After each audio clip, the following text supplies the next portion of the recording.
Well, come to the chapter, last chapter here.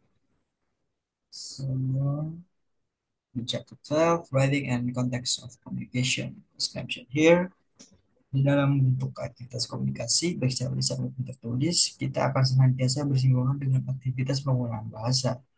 Pada setiap aktivitas penggunaan bahasa, kita otomatis sadar bahwa penggunaan bahasa tersebut harus sesuai dengan konteks situasi di mana kita berada.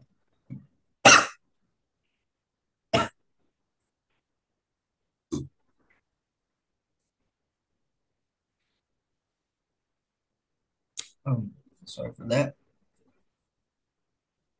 Dengan siapa kita berbicara, serta hal apa yang sedang kita bicarakan.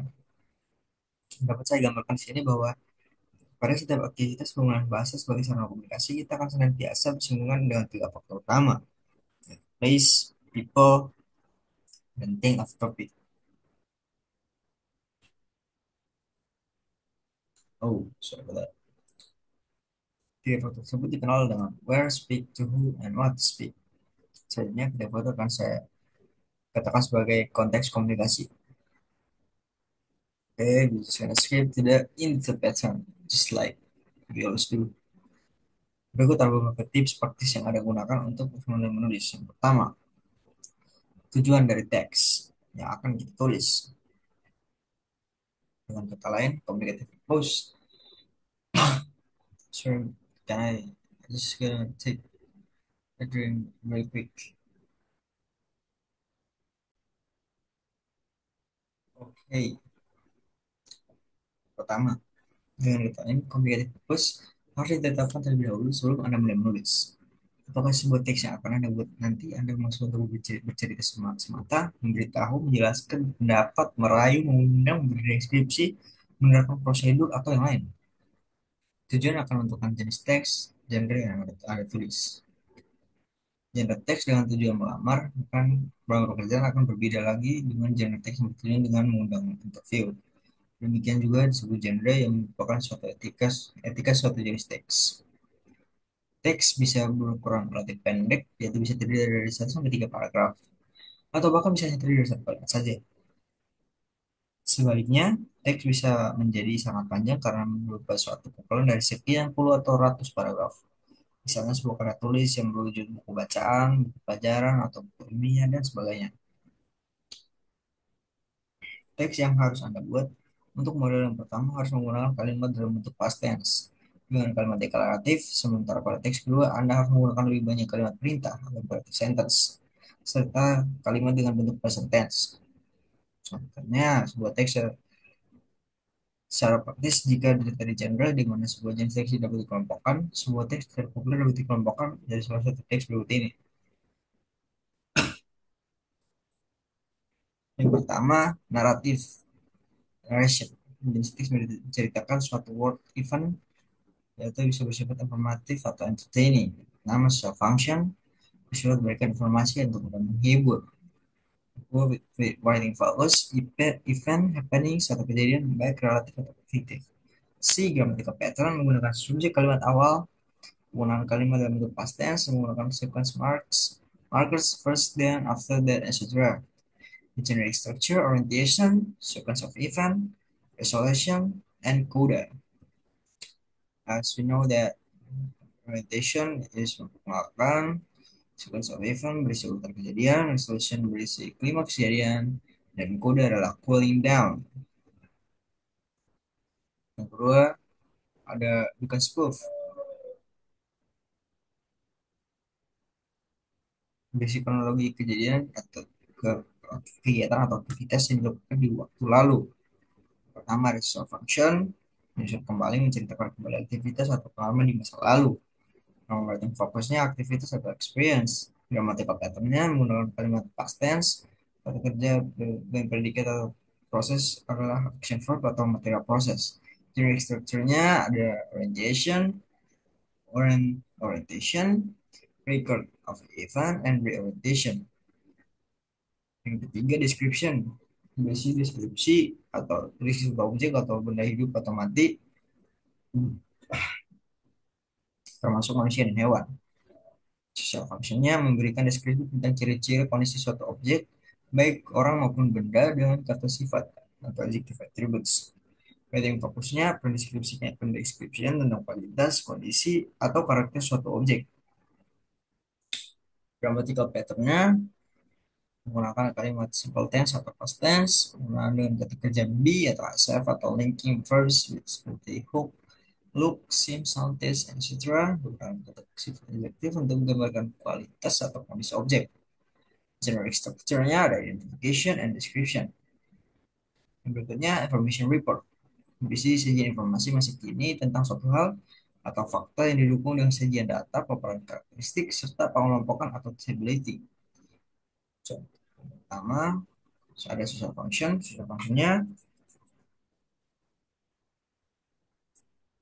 memberikan informasi faktual mengenai suatu kelompok, kelas, atau komunitas tertentu, lengkap dengan deskripsi karakteristiknya. Yang kedua, writing purpose-nya juga informasi tentang suatu fenomena lengkap dengan deskripsi karakteristiknya.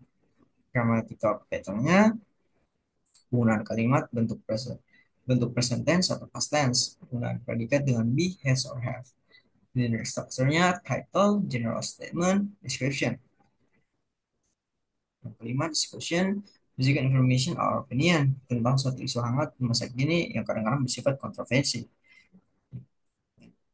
Social function menyebutkan informasi tentang suatu hal berdasarkan dua isu atau dua hal berbeda. Ketiga yang berikutnya ada writing fokusnya, pemaparan atau pendiskusian dua hal yang berbeda disertai dengan sebuah informasi berupa realita, dikonfrontasi, lalu diberikan kesimpulan yang berupa rekomendasi. Ketiga ada grammatical pattern, penggunaan bentuk kalimat dengan present tense atau past tense, penggunaan kata kerja predikat berupa action verb, and modality, will, can, must, and mental, think, consider, etc. Generic structure-nya sendiri ada title, general statement, argument, conclusion, and recommendation. Yang berikutnya ada explanation, menjelaskan suatu hal atau objek fokus menurut karakter apa adanya, bagaimana cara kerjanya, dan sebagainya. Social function-nya memberi penjelasan tentang suatu objek lengkap dengan properti dan fungsi proses atau cara kerjanya. Writing focus, objek dan fungsinya. Penjelasan tentang fungsi atau cara kerja suatu objek. Grammatical pattern-nya menggunakan kalimat bentuk present tense, penggunaan predikat dan kata kerja be plus dengan kata kerja pasif. General structure-nya ada introduction, sequence of explanation, and just that. Ya, ada exposition. Eksposisi berisi sajian suatu argumen, point of view, suatu permasalahan atau hal tertentu. Social functionnya memaparkan suatu ide, gagasan atau argumen atas suatu fenomena atau isu sehingga pembaca bisa menerima dan setuju terhadap ide atau gagasan tersebut. Berarti fokusnya ada argumen dan ide dimunculkan. Grammatical pattern sendiri berbentuk present tense, kata kerja action verb, mental verb, dan relational. Penggunaan bentuk kata kerja pasif dan kata clause conjunction. Generic structure-nya ada topic followed by to claim, this statement, ada argument one, argument two, argument three, the statement, and recommendation. Teks berikutnya ada text procedure text. Satu bentuk teks yang terdapat petunjuk sequence tindakan terhadap suatu hal, berisi prosedur bentuk perlakuan terhadap sesuatu.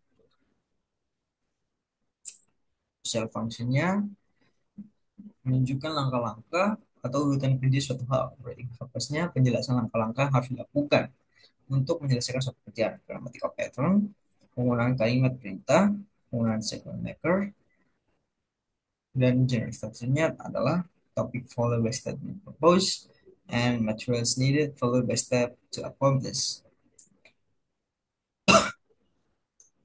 Yang berikutnya adalah teks anekdot, teks dengan makna atau maksud sharing dengan suatu kejadian yang konyol, memalukan, menggelikan, sangat spesial atau luar biasa. Sisa fungsinya berbagi rasa tentang suatu cerita atau kejadian yang menggelikan. Fokus proses kejadian yang menggelikan, menyindir, dan atau menjengkelkan. Grammatical pattern-nya menggunakan kalimat berbentuk past tense, penggunaan conjunction additive, temporal, causal, dan sequence markers, dan action verbs. Jadi structure-nya abstract, orientation, thesis, reaction, and coda. 10 ada advertisement, advertisements, advertisement, advertisement atau persuasive exposition. Teks yang di dalamnya terdapat makna usaha merayu, menarik perhatian, dan menggait pembaca. Social functionnya memaparkan keunggulan suatu produk atau hal sehingga pembaca yang tertarik untuk melakukannya atau membelinya. Berarti fokusnya produk atau event dengan segala kelebihannya. Grammatical pattern, kalimat perintah, kata sifat, dan banyak frasa. Generic structure-nya sendiri adalah topic to be followed by persuasive statement, argument, restatement, and recommendation.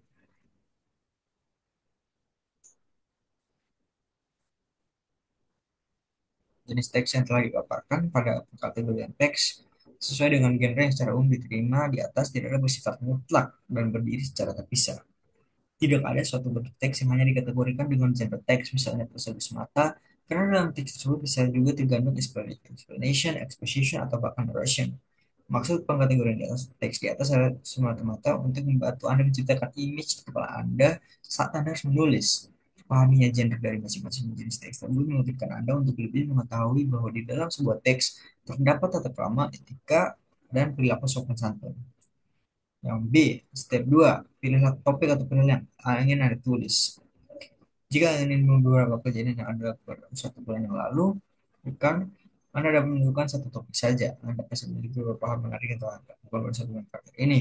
Dalam satu kegiatan tersebut, mungkin Anda menceritakan pengalaman saat berkunjung di Jakarta, atau mungkin ada pengalaman Anda bertemu dengan seorang istimewa minggu lalu. Anjay. Topik akan senantiasa menyertai larinya pena di atas kertas. Sekali lagi, topik adalah konsep bersifat umum dan bukan merupakan judul teks yang akan Anda tulis. Pertama, genre, topik, title. Contoh di sini, contoh D ya, sebagai poin sampel. Contohnya genre naratif, memberikan informasi bersifat aktual, topiknya rutinitas, salah satu aktivitas rutin. Jadi title yang bisa Anda pakai, misalnya on my day off, seperti itu.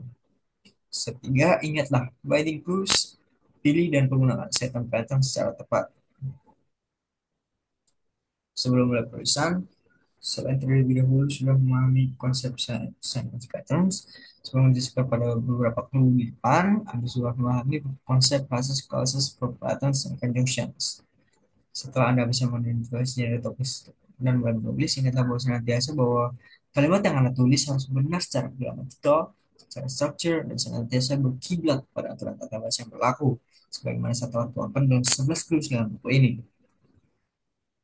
Writing clues yang sudah Anda baca di depan menggunakan membuat teks tertulis seperti di bawah ini. Contohnya, I love my last weekend. It was really great, and really want to have, I really want to have like it on the other day. I went to Yogyakarta for a wonderful picnic and I visited relatives with some friends. After I had eaten my big breakfast at 6, I left my house to meet some friends and we left our hometown at 8 by bus. And we got there at 10. As we didn't use public transport, we got off before the city get downtown. Then we took a taxi to visit several places of interest, beach, bar, and temple. Yogyakarta is well known for a typical food of nasi gudeg. Therefore, we didn't miss to eat it at one of the fanciest restaurants there. How was your weekend? What did you do? Did you have a good time? Garis di atas menunjukkan beberapa writing clause berikut ini: tense, present, past tense, past perfect tense, simple tense, compound sentence, compound sentence lagi, ada conjunction juga, verb patterns, dan passive, ada passivenya juga. Berdasarkan list teks yang di atas dapat diambil bahwa untuk menulis sebuah teks, Anda tidak cukup hanya mengetahui teori menulis sebagaimana telah dibicarakan oleh beberapa penulis buku writing.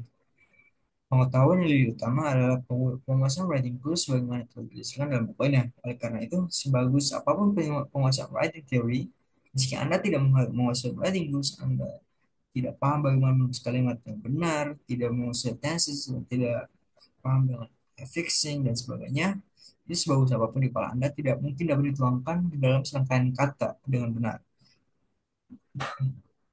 dan akhirnya menjadi tidak mudah dipahami. Sehingga Anda sehingga pada suatu bentuk teks baik pendek maupun panjang yang berupa sebentuk artikel atau buku, Anda dapat mengkombinasikan semua writing rules yang ada. Anda bisa menggunakan lebih dari satu macam kalimat, lebih dari satu macam tenses, lebih dari satu macam conjunction, lebih dari satu macam verb patterns, sepanjang semua penggunaan rules tersebut tepat. Oke. Step 4. Berpijaklah pada konsep textual meaning. Apapun bentuk teks yang Anda tulis, teks tersebut harus textually meaningful. Maksudnya adalah the communication purpose of text must be made clear through the rhetorical construction of meaning which are lived in series of sentences which hold together cohesively and coherently. Dengan kata lain, melalui serangkaian kalimat yang Anda buat dalam paragraf, tujuan komunikasi di balik tertulisnya teks tersebut harus jelas sehingga pembaca menjadi paham dan perbedaan persepsi atau interpretasi dapat diminimas hingga 50-95%. Selain Anda telah menguasai linguistic competence yang meliputi penguasaan writing tools sebagaimana disebutkan ini, Anda juga telah memahami langkah-langkah yang harus Anda lakukan dalam rangka mempersiapkan diri untuk mulai menulis. Beberapa hal yang harus diperhatikan. Yang pertama, Anda harus memperhatikan konsep concord, yaitu keharmonisan atau kesesuaian antara bagian-bagian di dalam kalimat. Jika Anda menggunakan subjek British style, maka selanjutnya harus menggunakan pronouns dan her. Jika Anda menggunakan present tense, maka sudah menggunakan dengan suffix s, bisa dengan business, setelah, or skits, after early, and later school, too. Oke, dan nomor berikutnya, yang kedua, Anda harus melakukan memperhatikan soal concord. So, is the same. Uh, I think it is the same, so we just gonna skip it. Ketiga, Anda harus memperhatikan konsep coherent. Number two, actually, dua, Anda harus memperhatikan konsep coherent. Jika luncuran ide dari kalimat yang satu ke kalimat terus tidak nyaman, hal ini disebabkan Anda lupa menggunakan conjunction atau sentence connector untuk mengenalkan kalimat dengan kalimat berikutnya. Yang keempat, sentence connector, conjunction atau transition signal yang sering digunakan untuk koherensi adalah to show sequence ada first, second, third, contradictory, but however, a consequence. Therefore, similar ideas less similarly, moreover, so result in conclusion in the long run as a result dan F seperti pada bagian clue conjunction. Yang number 5, kehadiran tersebut selain ditunjukkan pada keterkaitan antara kalimat yang satu dan kalimat lain paragraf, kehadiran tersebut juga tercipta dengan adanya saling keterkaitan antara paragraf yang satu dengan paragraf lainnya. Yang keenam, sebuah buku merupakan salah satu bentuk penguasaan bahasa tulis. Anda harus bisa menghilangkan konsep konvensional di kepala Anda tentang gambaran yang keliru bahwa teks hanya butuh tulisan sepanjang satu, dua, atau halaman, tiga halaman dulu saja. Tujuh, jika dikuliti, sebuah buku memiliki satu communicative purpose yang dalamnya. Yang pertama, sebuah chapter atau ini masing-masing memiliki communicative purpose. Satu chapter berisi satu judul dan subsection dengan satu communicative purpose. Setiap subsection berisi beberapa paragraf dengan masing-masing satu communicative purpose. Dan setiap paragraf berisi sejumlah kalimat dengan satu communicative purpose. Yang step 5, oh iya, itu konsep koheren. Satu paragraf antara kalimat satu dan lain harus interwoven. Interwoven dapat disebutkan dalam menggunakan sentence connectors atau conjunction. Dalam antar paragraf satu paragraf lainnya juga dapat hubungan ide yang erat dan antara paragraf dan jadi berikutnya harus saling menghubungkan. Step 5, menggunakan konsep theme rem untuk mengembangkan paragraf.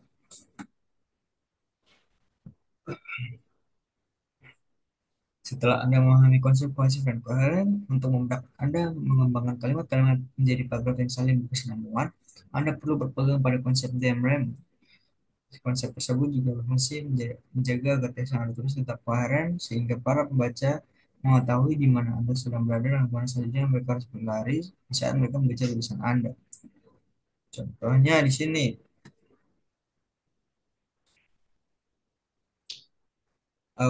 went to Yogyakarta on my school vacation. On my school vacation, I chose to visit Yogyakarta because it has a wonderful beauty of beaches and temples. I went there with some friends by bus. We left the hometown at 8. The bus ran very comfortably. Although the traffic was so crowded on the way to Jakarta, we could enjoy the trip very much.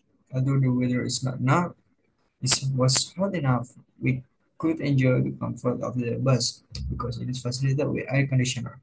We sang songs and laughed all the way. We got there at 10. Directly, we went to the one of the best restaurant for brunch and some drinks.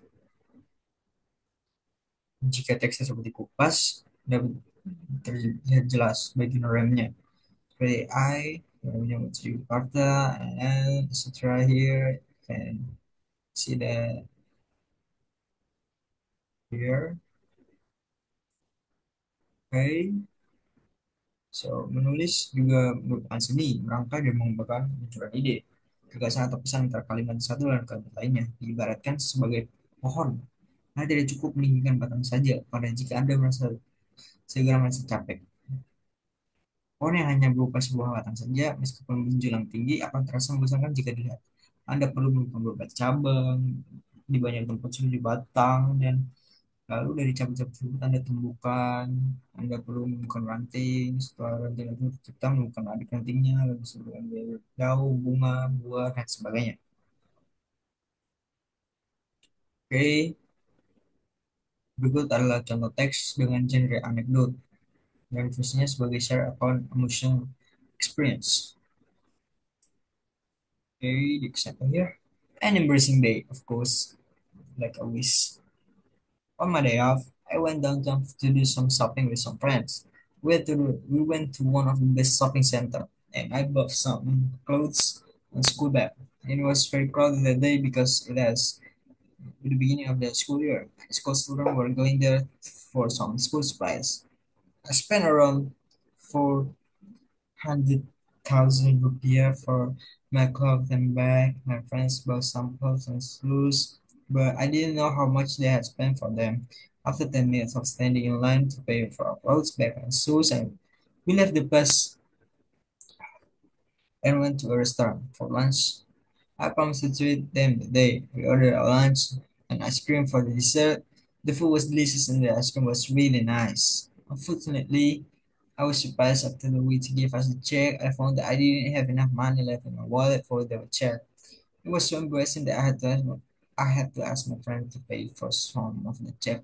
It was not my lucky days. Kasta lagi siya. Setelah kita membacanya, mungkin kita bisa bedah untuk konsep demonya seperti ini. Ya, ini sama seperti di atas. And step terakhir, not the first step, step 6, review teks yang sudah kita tulis. Ya, seperti ini. Langkah terakhir dari strategi praktis menulis teks dengan cara mudah dan benar secara gramatikal adalah membaca ulang teks yang sudah kita tulis. Pastikan setiap teks atau penjelasannya memiliki struktur dan tekstur, struktur mengacu pada kebenaran gramatikal dalam penulisan teks. Ini gaya yang ini sudah saya suguhkan kepada Anda pada 11 writing course sebelumnya. Dan tekstur mengacu pada konsep bagaimana ide dan gagasan dituangkan.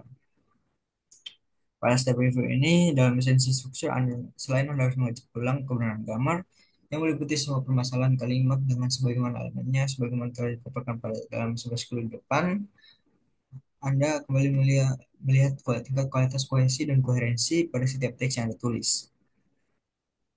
Dalam esensi struktur, Anda dapat menggabungkan atau memisahkan kalimat atau klausa. Anda dapat menambahkan transition signal atau conjunction untuk memahami the smoothness of your ideas to flow. Anda dapat juga mengecek ulang penggunaan reference pronoun or phrases. Secara bentuk reference harus jelas rujukannya. Dan dengan berpijak pada konsep DMRAM, Anda bisa melihat kembali pendekatan purpose yang Anda tulis. Sudah cukup jelas atau perlu lagi dikembangkan? Yang pasti, untuk selanjutnya, terserah Anda. Good luck and always do the best of love sincerely. Okay, thank you so much for the journey here. The 12th chapter was very nice. Thanks to you.